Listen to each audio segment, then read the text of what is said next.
Hello everyone, welcome to concept clarity and tricks.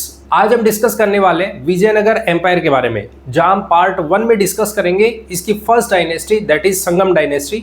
उसमें किस तरह से डिफरेंट रूलर्स आए, उन्होंने किस तरह से रूल किया, कौन कौन इनके रूल में ट्रेवलर्स आए, उन्होंने क्या काम किया, उनके बारे में हम कंप्लीट डिस्कशन करने वाले हैं। तो ध्यान से देखिएगा, ध्यान से समझिएगा, बहुत इंपॉर्टेंट वीडियो है। चलिए शुरू करते हैं। सबसे पहले विजयनगर एम्पायर, हम इसके कुछ पॉइंट्स देखते हैं जो इसकी इस्टेब्लिशमेंट को लेके होंगे, जो ये बताएगा कि किसके साथ इनका कॉन्फ्लिक्ट रहेगा, जो हमें आगे देखने को मिलेंगे। ठीक है, तो इसके कुछ इंपॉर्टेंट कैरेक्टरिस्टिक्स हम देखते हैं। ठीक है, चलिए सबसे पहले अगर यदि मैं बात करूं इनके टाइम पीरियड की या इस एम्पायर की इस्टेब्लिशमेंट की, तो ये एम्पायर 1336 में इस्टेब्लिश होता है। ठीक है, इससे पहले जहां विजयनगर एम्पायर, अगर यदि मैं बात करता हूं विजयनगर एम्पायर की, तो ये डीप साउथ में हमें देखने को मिलता है। ठीक है, धीरे धीरे करके ये नीचे तक जाएगा। पहले ये यहां पे फैला हुआ था, बाद में मदुरई को जीत लिया, तो उसके बाद इन्होंने नीचे की तरफ भी कंप्लीट अपना एक्सपेंशन किया, पूरी तरीके से ये नीचे तक गए। ठीक है, पहले जहां पे ये इस्टेब्लिशमेंट की इन्होंने, जहां ये अपने आप को एग्जिस्टेंस में लेके आए, उससे पहले यहां पे काकतीय नाम की डायनेस्टी हुआ करती थी। ठीक है, वारंगल वाले रीजन में यहां पे हमें काकतीय डायनेस्टी देखने को मिलेगी। ठीक है, 1336 में ये एग्जिस्टेंस में है। उसके बाद अगर यदि मैं बात करूं तो ये 1570s तक ये अपने रूल को बिल्कुल आराम से, या हम ये कह सकते हैं कि इनका रूल अच्छे से चलेगा। ठीक है, और जैसे ही 1570s में तुलु डायनेस्टी का एंड होता है, उसके बाद ये डायनेस्टी, ये जो एम्पायर है, एम्पायर धीरे धीरे डिक्लाइन में जाना शुरू करेगा। यहां से डिक्लाइन में जाएंगे और 1650s तक, मतलब हम ये कह सकते हैं 1600 में ये पूरी तरीके से वाइप आउट हो जाएंगे, खत्म हो जाएंगे। ठीक है, तो ये एम्पायर हमें कुछ इस तरीके से देखने को मिलेगा। क्लियर, डीप साउथ में, डीप साउथ में। क्लियर, अब सबसे पहले हम बात करते हैं इसके इस्टेब्लिशमेंट की। इन्होंने अपने एम्पायर को किस तरह से बनाया, किसने बनाया, उसके बारे में हम चर्चा करते हैं। फिर हम देखेंगे कि इसका कॉन्फ्लिक्ट किसके साथ रहेगा। जैसे हमने देखा ट्राइपार्टिट स्ट्रगल, उसी तरीके का कुछ हमें कॉन्फ्लिक्ट यहां भी देखने को मिलेगा। ठीक है, चलिए सबसे पहले हम बात करते हैं इस एम्पायर के इस्टेब्लिशमेंट के बारे में। देखो, पहले होता था सेंटर में बैठा है, सेंटर में है दिल्ली सल्तनत। ठीक है, और दिल्ली सल्तनत भी मेनली तुगलक डायनेस्टी। ठीक है, और तुगलक में रूलर बैठे हैं एमबीटी, मोहम्मद बिन तुगलक।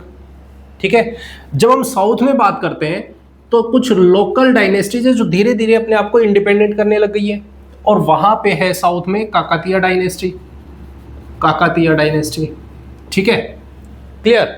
अब ये क्या करते थे, एक्चुअल में ये लोग इनको खबर भेजते थे सेंटर में, जो भी लोकल डायनेस्टीज है जिनको बिठा रखा था कि भाई आप रूल करो। ठीक है, ये इनडायरेक्ट रूल में थे, ये सारी की सारी इंफॉर्मेशन कहाँ भेजते हैं, सेंटर में। सारी इंफॉर्मेशन सेंटर में जाती है इनकी।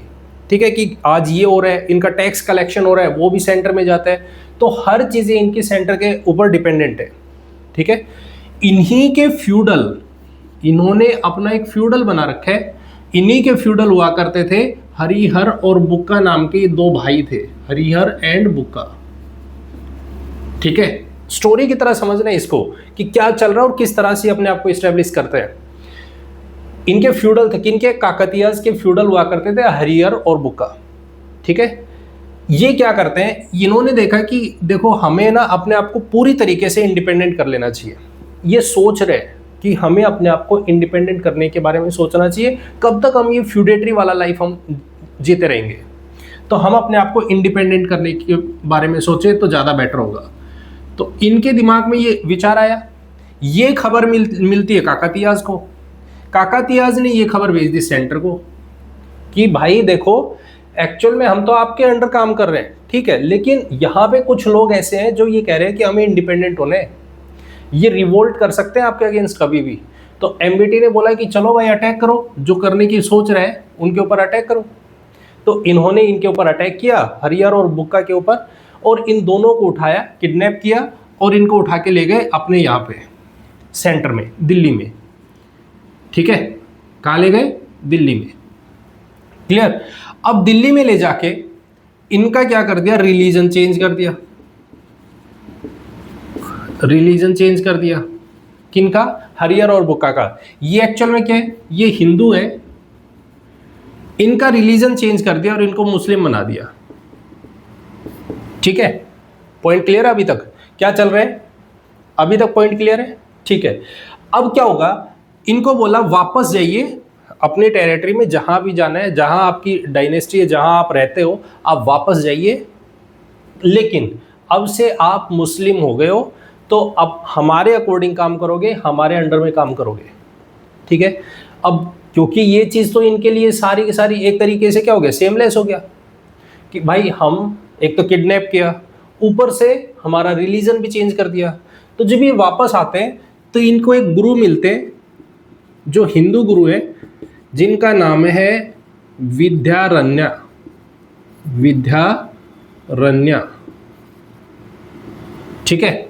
ये इनके पास गए, इन्होंने कहा कि हमारा जो रिलीजन इन्होंने चेंज किया है, हमारा रिलीजन मुस्लिम में बना दिया, हमको मुस्लिम में कन्वर्ट कर दिया है, हमारा रिलीजन वापस से मुस्लिम से हिंदू कर दो और हमें इंडिपेंडेंट करो पूरी तरीके से। हम ये जो यहाँ पे एक तरीके से हम ऐसा लग रहा है जैसे हम बंद गए हैं, ठीक है, हमें आज़ादी दो। तो इनको यहाँ पे हिंदू रिलीजन में कन्वर्ट किया जाता है, किसके द्वारा? गुरु विद्यारण्य के द्वारा। ठीक है। तो अब ये फ्री है, वापस से ये फ्री हुए। तो एक दिन क्या कर रहे थे, ऐसे ये घूमते रहते हैं दोनों भाई, हरियर और बुक्का। जब ये घूम रहे हैं तो इन्होंने देखा एक खरगोश है, ठीक है, एक खरगोश है और एक लोमड़ी है। एक खरगोश है, एक लोमड़ी है। जैसे आपने देखा होगा ना, कुत्ता और बिल्ली जब आपस में लड़ाई करते हैं तो बिल्ली ऐसे अकड़ के खड़ी हो जाती है, ठीक है, वो डरती नहीं है। उसी सिमिलर तरीके से इन्होंने देखा कि एक खरगोश है और एक लोमड़ी है, दोनों के दोनों आमने सामने खड़े हैं, और खरगोश जो छोटा सा है वो उसके छोटा होने के बावजूद भी लोमड़ी के सामने ऐसे अकड़ के खड़ा है जैसे उसी का राज हो। ठीक है, वो बहुत ही स्ट्रॉन्ग है, वो अपने आप को स्ट्रॉन्ग दिखाने की कोशिश कर रहे हैं। ये चीज़ हरियर और बुक्का को समझ नहीं आई कि आखिर ये देखो किस तरीके का नेचर बनाया है कि एक छोटा सा जीव और इतना बड़ा जैसे फॉक्स है उसके सामने खड़ा होके और वो दिखा रहा है कि मैं पावरफुल हूँ। ये चीज़ लेके जाते हैं, ये सोच लेके जाते हैं विद्यारण्य के पास में कि गुरु हमें बताओ कि किस तरह से ये चीज़ चल रही है, हमें ये क्या इंडिकेशन करने की कोशिश की जा रही है, क्या दिखाया जा रहा हमें, हम क्या सोचे इस चीज़ से, या कंक्लूजन क्या निकाले। तो इस पर विद्यारण्य कहते हैं कि आपको एक्चुअल में रिवोल्ट करना चाहिए, अपने आप को इंडिपेंडेंट करने की सोचनी चाहिए। मतलब तख्ता पलट कर दो, जिसके आप फ्यूडल हो ना, आप तख्ता पलट कर दो और अपने आप को इंडिपेंडेंट करो।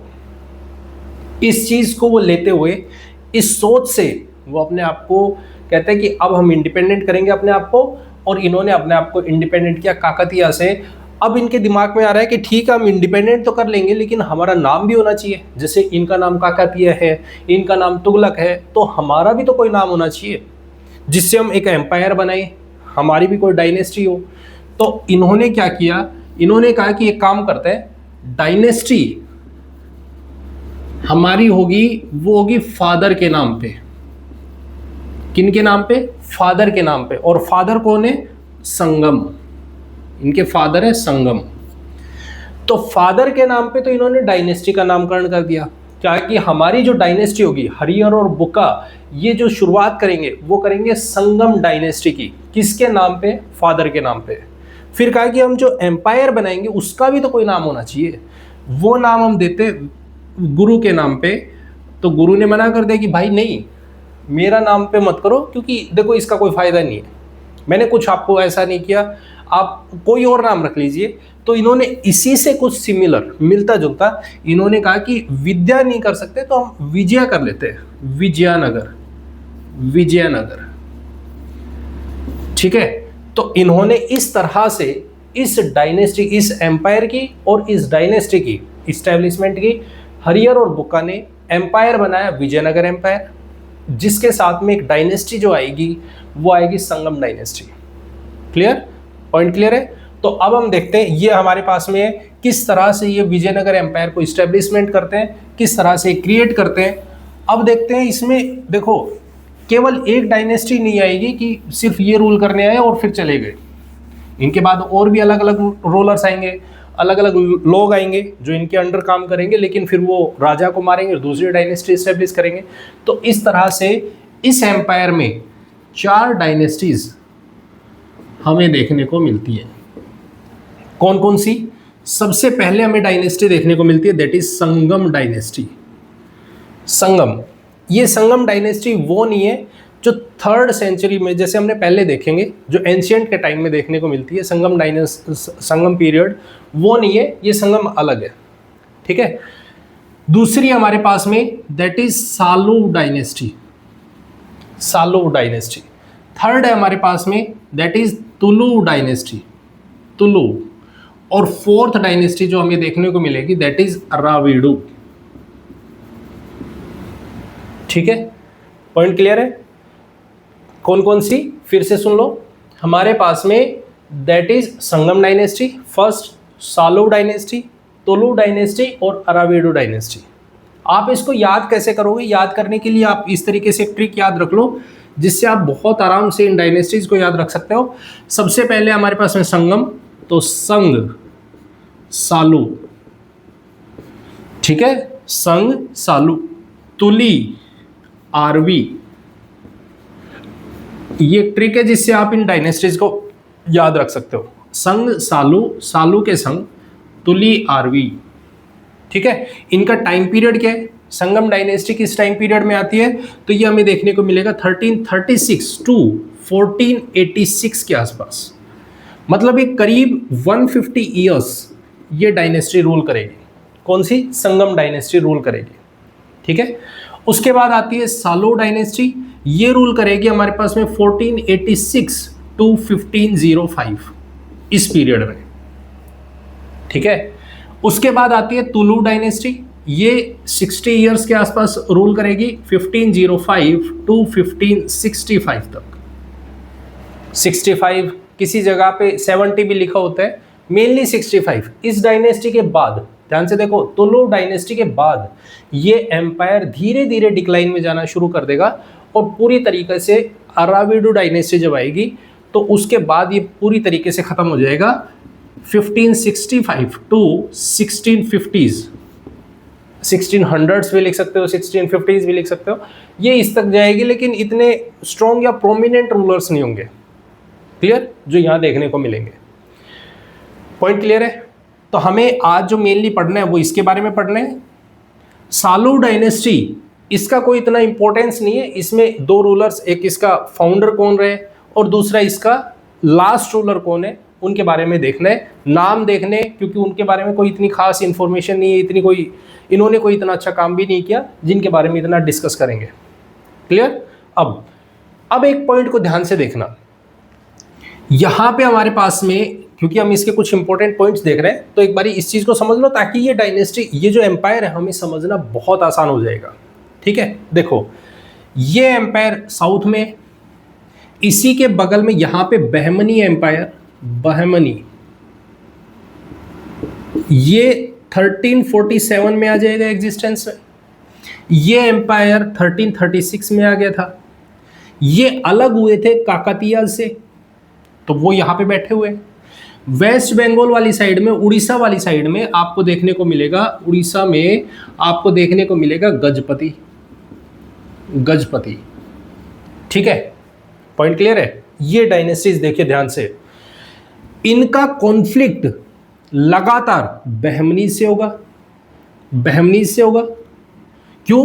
क्योंकि बहमनी सोचेंगे भाई जब हमारा एम्पायर है तो वो एक्सपेंड करे। अब वो एक्सपेंशन कहाँ तक करे और कैसे एक्सपेंड करे? तो ऑब्वियस है जो इनका नेबर होगा उसी पे तो कॉन्फ्लिक्ट करेंगे। तो बहमनीज के साथ में इनका कॉन्फ्लिक्ट हमें देखने को मिलेगा, जो हम देखेंगे कि ये आगे चल के करीब 200 साल तक, 200 सालों तक ये कॉन्फ्लिक्ट हमें लगातार देखने को मिलेगा। लगातार एक दूसरे के साथ में कॉन्फ्लिक्ट में उलझे रहेंगे। और क्यों? क्योंकि यहाँ पे हमें एक दोआब रीजन देखने को मिलता है। दोआब क्या होता है? एक लैंड पार्ट होता है जो फर्टाइल होता है, जहाँ से नदियाँ गुजरती है, तो वो अपने साथ में मिनरल्स लेके आते हैं, जिससे वो वहाँ की जो सॉइल है वो मिनरल रिच हो जाती है। ठीक है, तो यहाँ पे कृष्णा और तुंगभद्रा रिवर, इन दोनों के बीच का दोआब रीजन है, जिसको हम बोलते हैं रायचूर दोआब, रायचूर दोआब। ठीक है, इसको लेके इन दोनों के बीच में कॉन्फ्लिक्ट होगा। क्लियर, पॉइंट क्लियर है? तो ये इसी में उलझे रहेंगे। साथ में इनका कॉन्फ्लिक्ट देखने को मिलेगा उड़ीसा के गजपति से, बार बार अटैक होगा। तुलु डायनेस्टी में हम देखेंगे, कृष्ण देव राय के बारे में देखेंगे, तब हम देखेंगे इनके बारे में, वो बार बार इस पर जाके अटैक करेंगे, 4 बार 5 बार, काफ़ी बार उन्होंने यहाँ पे अटैक किया। क्लियर, तो आपको ये पॉइंट पता होना चाहिए कि ये कॉन्फ्लिक्ट में किस तरह से उलझे रहेंगे। श्रीलंका पे भी अटैक करेंगे। ठीक है, मेनली ये चीज़ क्लियर है। ठीक है, तो अब शुरू करते हैं हम सबसे पहले संगम डायनेस्टी के बारे में। ये पॉइंट आपको पूरी तरीके से क्लियर हो जाना चाहिए। इनके कंटेम्प्ररी हमें देखने को मिलेगा ऊपर सेंटर में कौन, दिल्ली सल्तनत, बाद में मुगल्स आ जाएंगे, यहाँ पे। ठीक है, चलो तो अब सबसे पहले देखते हैं संगम डायनेस्टी के बारे में। चलो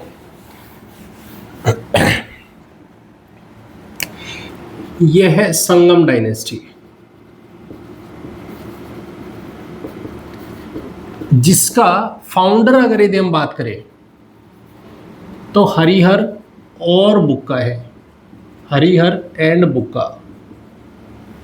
ठीक है, इसमें अगर यदि इनका टाइम पीरियड देखेंगे तो वो हम देखेंगे 1336 टू 1485 या 86 के बीच में, 150 ईयर्स। इसी में कुछ इंपॉर्टेंट रूलर्स हुए, इंपॉर्टेंट रूलर्स। देखिए वैसे तो इसमें काफ़ी रूलर्स होंगे, लेकिन जो इंपॉर्टेंट है हम उनके बारे में बात करेंगे। तो सबसे पहले हरिहर होगा, हरिहर। दूसरा हरिहर के बाद बुक्का, इनके भाई के पास में पावर चली जाएगी। बुक्का के बाद आपको देखने को मिलेगा हरिहर 2। ये हरिहर फर्स्ट है, ये हरिहर फर्स्ट है, ये हरिहर 2 है। ठीक है, उसके बाद आपको एक इंपॉर्टेंट रूलर देवराय देखने को मिलेगा, देवराय फर्स्ट, और फिर सेकंड रूलर देखने को मिलेगा देवराय सेकंड। इस तरह से आपको ये 5 रूलर्स बहुत इंपॉर्टेंटली ध्यान रखने हैं, जिनके बारे में आपको स्टडी करना है। और इनका जो लास्ट रूलर होगा, लास्ट रूलर जो वीक होंगे, वीरूपाक्ष, वीरूपाक्ष, ये इनका लास्ट रूलर होगा। ठीक है, तो इस तरह से ये डायनेस्टी रूल करेगी। इनके बीच में काफी और रूलर्स आएंगे, लेकिन ये इंपॉर्टेंट रूलर्स हैं। और लास्ट रूलर आपको पता होना चाहिए वीरूपाक्ष। ठीक है, पॉइंट क्लियर एकदम? ठीक है, तो हम सबसे पहले शुरू करते हैं हरिहर के बारे में पढ़ना। हरिहर, हरिहर कौन है? तो ये फाउंडर है, हरिहर फर्स्ट, हरिहर फर्स्ट। देखो सबसे पहले हम ये देख चुके हैं कि ये तो फाउंडर है, पहला पॉइंट तो यही है, फाउंडर।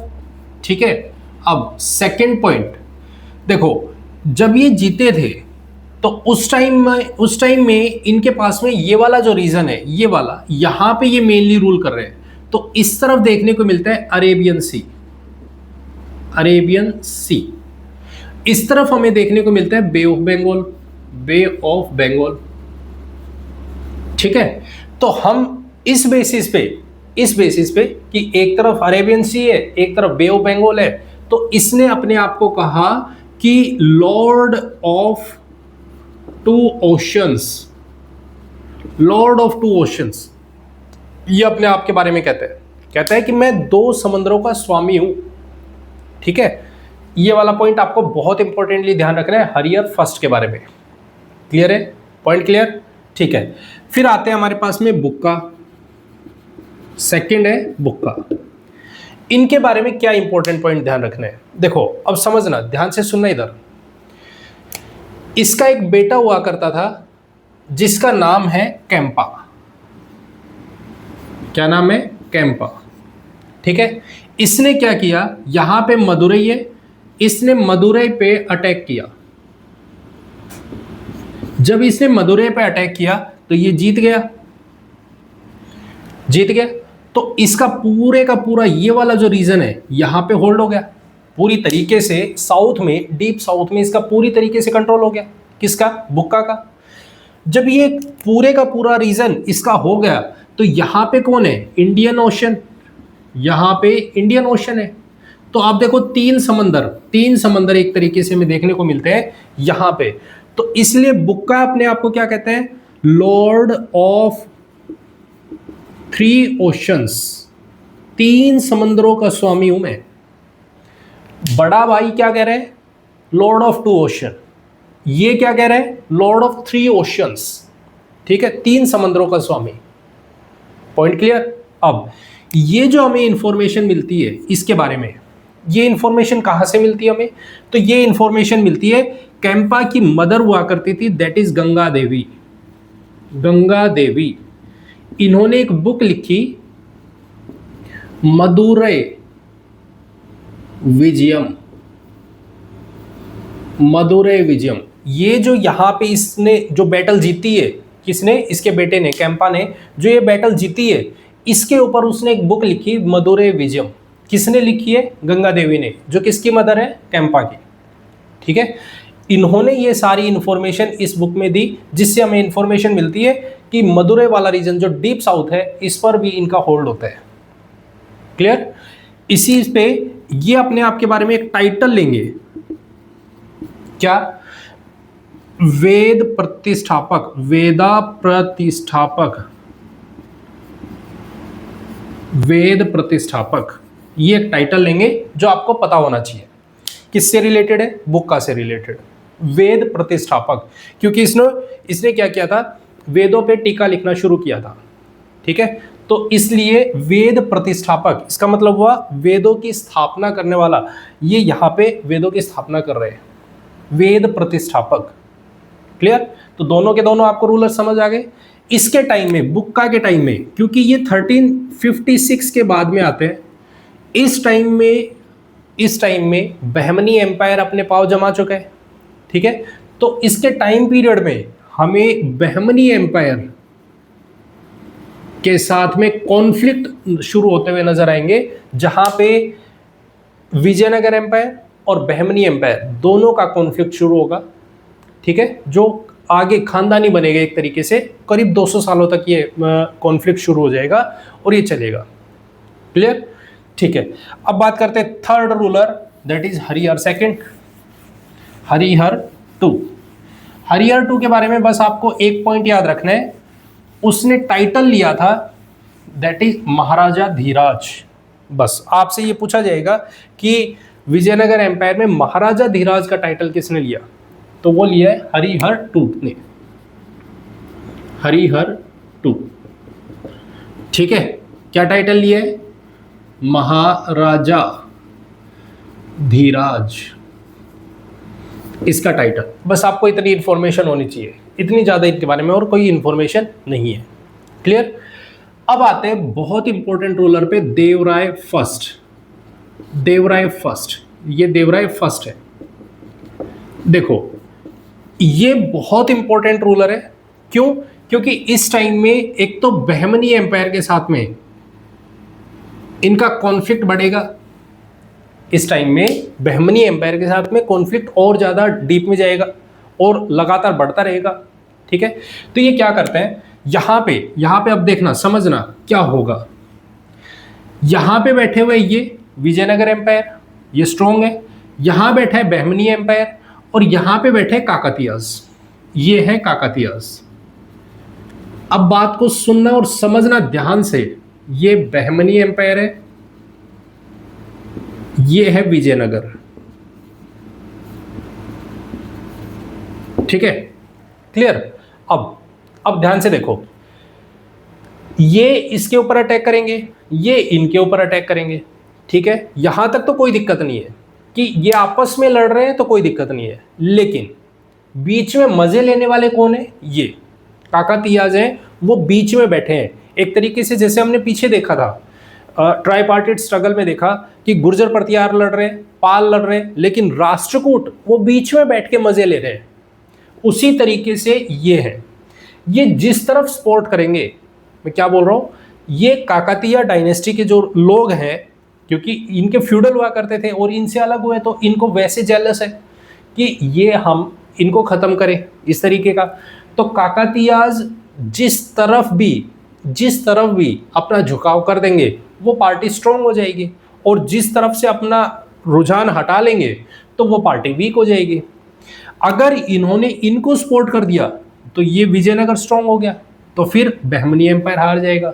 जब ये इनको सपोर्ट कर देंगे तो विजयनगर वीक हो जाएगा, तो फिर ये हार जाएंगे। तो शुरुआत में देवराय के साथ में ऐसा ही होता है। क्या होता है, देवराय ने बहमनी एम्पायर का एक रूलर हुआ फिरोज शाह, इसके ऊपर अटैक किया, बहमनी एम्पायर के फिरोज शाह पे। ये फिरोज शाह दिल्ली सल्तनत का नहीं है, ये फिरोज शाह तुगलक नहीं है, ध्यान देना इस बात को। ये फिरोज शाह है बहमनी एम्पायर का, ठीक है। इसके ऊपर अटैक किया तो देवराय हार गया, डिफीटेड। क्यों हारा? उसके पीछे रीजन क्या है? उसके पीछे रीजन है काकतीय डायनेस्टी इनको फेवर कर रही है, बहमनी एम्पायर को फेवर कर रही है, ठीक है। तो फिर देवराय ने देखा कि हमें कुछ ऐसे लोगों को अपने एम्पायर में या अपने एडमिनिस्ट्रेशन में ऐसे लोगों को इन्वॉल्व करना चाहिए जो कैपेबल है, मेरिटोरियस है। ध्यान से सुनना। अब यहाँ से ये क्या सोच रहे हैं, आप प्लानिंग कर रहे हैं कि हमें पहली चीज तो ये कि जो भी एडमिनिस्ट्रेशन है, मेन चीज सारी की सारी किससे चलेगी? एडमिनिस्ट्रेशन से, ठीक है, जो कंट्रोल कर सकते हैं।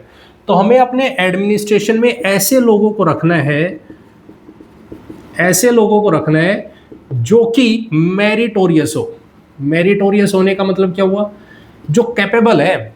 ऐसा नहीं है कि बस खाली हमने एक तरीके से होता है ना कि ये मेरा जानकार है तो चलो ठीक है इसको बिठा लो, मैंने कह दिया ये बहुत ही अच्छा बंदा है इसको रख लो, तो इस बेसिस पे नहीं, उसमें कैपेबिलिटी होनी चाहिए तो हम उसको रखें। इसके बेसिस पे हम ना ये देखेंगे कि उसकी कम्युनिटी क्या है, ना हम ये देखेंगे उसकी कास्ट क्या है, ना हम ये देखेंगे वो कहाँ से बिलोंग करता है। इसीलिए हमें देखने को मिलेगा विजयनगर एम्पायर में संगम डायनेस्टी एक हिंदू डायनेस्टी थी, उसके बावजूद भी हमें यहाँ पे मुस्लिम्स एडमिनिस्ट्रेशन में नजर आएंगे। इसके एडमिनिस्ट्रेशन में मुस्लिम्स भी थे, ठीक है, पॉइंट क्लियर है। अब इसी के कुछ प्लानिंग करते हुए इसने जाके बात की काकतीयाज से कि चलो एक काम करते हैं, आप हमारा सपोर्ट कीजिए। देखो हम किसी तरीके का कोई भेदभाव नहीं कर रहे हैं, हम किसी तरीके का ऐसा नहीं है कि हमारी आपसे किसी तरीके की कोई लड़ाई है, आप हमारा फेवर कीजिए। और हम जिस चीज़ के लिए लड़ रहे हैं मेनली वो क्या है? वो रीज़न है दोआब रीज़न, मेनली वो दोआब रीज़न है, ठीक है। हम यहाँ पे बहुत अच्छा काम करेंगे, यहाँ पे डेवलपमेंट करेंगे, तो हमारा सपोर्ट कीजिए ताकि हम इसको और अच्छे से, इस रीजन को हम अच्छे से डेवलप कर पाए, ठीक है। ताकि हम यहाँ पे जो भी इसमें पानी की कमी है या पानी की प्रॉब्लम है या पानी की वजह से अगर रिसोर्सेज की कमी पड़ रही है तो हम उसको और डेवलप कर सकते हैं। तो आप हमारा सपोर्ट कीजिए बहमनीज को हटाने में। तो यहाँ पे देवराय के साथ, देवराय प्लस काकतीयाज दोनों मिलते हैं और दोनों ने फिर जाके वापस से बहमनी एम्पायर पे अटैक किया और बहमनी एम्पायर पे अटैक करके इनको ख़त्म किया, इनको हटाया। ख़त्म करने का मतलब ये नहीं है कि इनको पूरी तरीके से डिस्ट्रॉय कर दिया, इनको ख़त्म किया का मतलब है इनको हटाया, बैकफुट पे ले गए, ठीक है। अब यहाँ पे किसका रूल आ गया? एक तरीके से विजयनगर एम्पायर का। तो इस बेसिस पे यहाँ पे देवराय अब कुछ काम करना शुरू करेगा, वो इरिगेशन को लेके काम करेगा, क्योंकि दोआब रीजन को डेवलप करना बहुत जरूरी है। क्योंकि देखो सारे का सारा रिसोर्स कहाँ से आ रहा है? रिसोर्स आ रहा है लैंड से, रिसोर्स आ रहा है वहाँ पे क्रॉप प्रोडक्शन से। तो काम मेनली क्रॉप्स के लिए क्या होगा? इरिगेशन। इरिगेशन जितना अच्छा होगा उतनी क्रॉप प्रोडक्शन अच्छी होगी। तो इसने इरिगेशन पे काम करना शुरू किया। तो तुंगभद्रा रिवर पे इसने डैम क्रिएट किया, ठीक है। इसका जो मेनली जाना जाता है ये इसी वजह से जाना जाता है कि इसके टाइम में तुंगभद्रा रिवर पे डैम बनाया इन्होंने इरिगेशन को डेवलप करने के लिए। पॉइंट क्लियर है? एकदम क्लियर। अब बात करते हैं देवराय 2 के बारे में, देवराय सेकंड, ठीक है। देखो ये ग्रेटेस्ट रूलर, संगम डायनेस्टी का एक ग्रेटेस्ट रूलर में इसकी काउंटिंग होती है। क्यों होती है? क्योंकि इसकी एबिलिटी की वजह से, चाहे वो एबिलिटी एम्बिशन को लेके हो कि अपने एम्पायर को बड़ा बनाना है, चाहे इसकी एबिलिटी हो राइटिंग स्किल्स को लेके, ये हर तरीके से बहुत ज़्यादा कैपेबल रूलर में काउंट होता है। ठीक है, इसने क्या किया, अपना एम्पायर बड़ा बनाने के लिए इसने श्रीलंका पे अटैक किया। ठीक है, इसके टाइम में 300 से ज्यादा सी पोर्ट्स हुआ करते थे, सी पोर्ट्स देखने को मिलेंगे हमें। क्लियर? अगर मैं बात करूं इसी के बेसिस पे ये एक टाइटल लेता है जो बहुत ज्यादा इंपॉर्टेंट है, इसके बारे में बार बार पूछा जाता है, दैट इज गजबेटका। गजबेटका ये क्या है, इसका मतलब क्या होता है? गजबेटका का मतलब होता है गजपति। जैसे हमने सुना होगा एलिफेंट को हम हिंदी में क्या बोलते हैं? गज बोलते हैं। तो गजबेटका, ठीक है, मतलब हंटर ऑफ एलिफेंट्स। ठीक है, हाथियों का शिकार करने वाला कौन बोला जाता है? देवराय सेकंड को। क्लियर है? एकदम पॉइंट क्लियर है? इस पॉइंट को आपको ध्यान रखना है।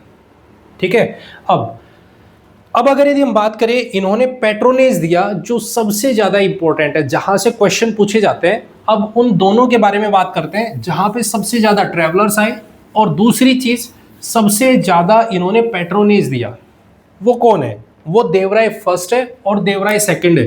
देखो बहुत बारी कंफ्यूजन होगा कि देवराय फर्स्ट के टाइम में कौन आया और इन्होंने किसको पेट्रोनेज दिया, देवराय सेकंड इन्होंने किसको पेट्रोनेज दिया।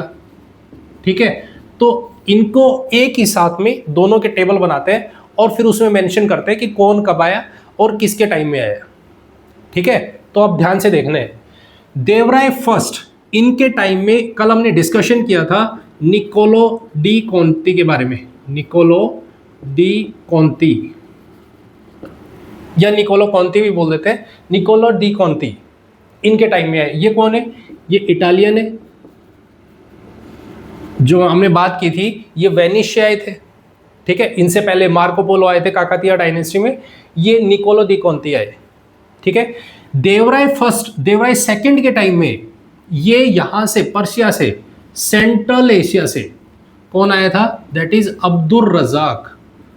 अब्दुल रजाक ये आए, अब्दुल रजाक।